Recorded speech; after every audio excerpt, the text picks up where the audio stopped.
Welcome back. This is the South African Morning. It's the Monday edition. It's good news for UKZN. Dr Reuel Khoza has been appointed as the new chancellor of the university, a distinguished thought leader, of course, businessman and leading voice for economic transformation. Doctor, good morning to you. Thanks very much for taking time to speak to us before you get too busy in your new very, very important job at UKZN. How did you feel once the announcement was made?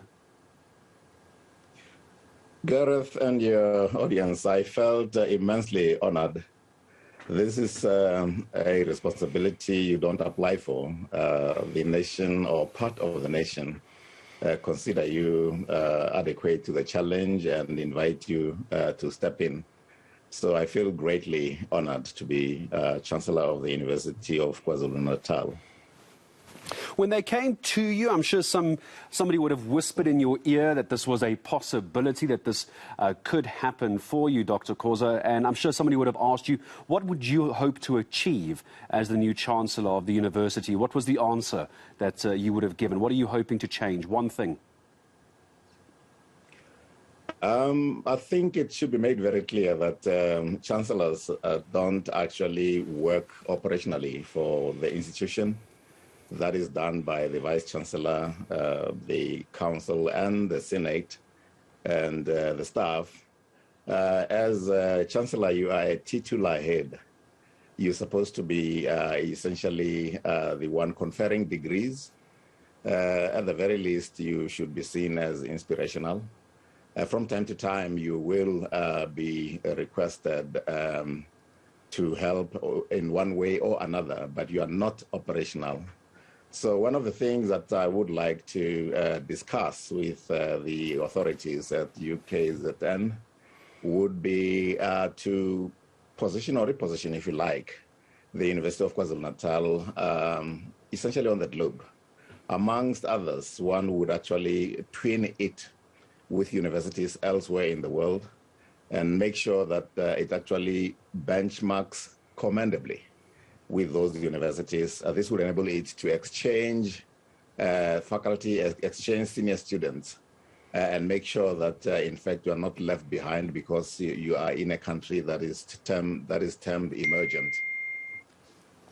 I imagine at a time like we have been experiencing, Doctor, over the last 18 months as well, where inspiration comes in, as you say, as Chancellor, it's one of the main purposes of your role is to inspire, it's also to lead. So when you give your first graduation ceremony, how is that speech going to go? How do you try and inspire then the graduating students and the incoming students at UKZN, considering COVID-19 and how difficult education has been for the higher education sector and how different it was when you and I would have studied all those years ago without COVID-19? How are you going to inspire the students to keep going when it's so difficult to do it?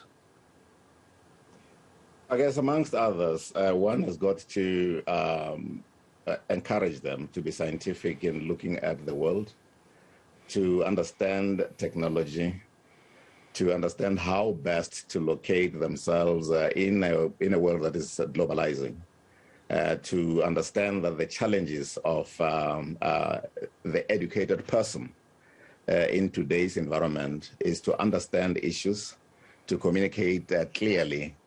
And given the problem that we have with COVID, for instance, the debate has been, is it advisable to vaccinate?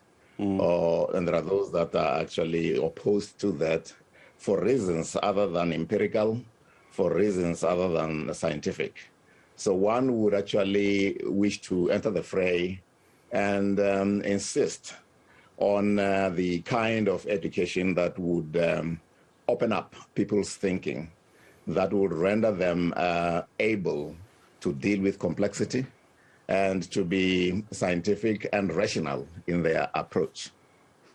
So when it comes to all the various qualifications that you have, Doctor, over the years, where it's the marketing I can see as well, business development, business leadership from various universities, I might add, unless I've missed one, not actually from UKZN, it seems you've been to every university in the world except UKZN itself. New pupils coming in next year. We know that matriculants are about to write their exams, Doctor, and many of them could be looking at your university as their home for the next few years. Why would it be UKZN?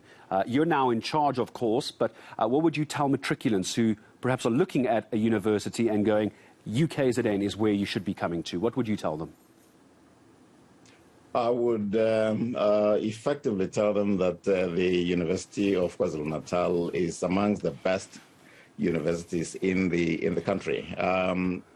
It is actually based on a number of campuses, each one of them known for certain specialities that they would actually be welcome with a view to making them ready and fit for addressing the challenges of the world of work, the challenges of dealing with a country that is emerging, given that, but in addition to that, their preparedness should be a preparedness to actually perform against global standards.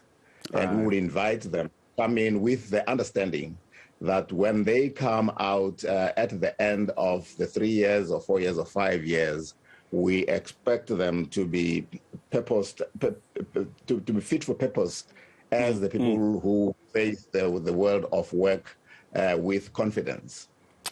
Dr. Khoza, all the very best to you in your new position as the University of KwaZulu-Natal is going to be a chancellor position for you. I'm sure we'll speak in many, many years to come.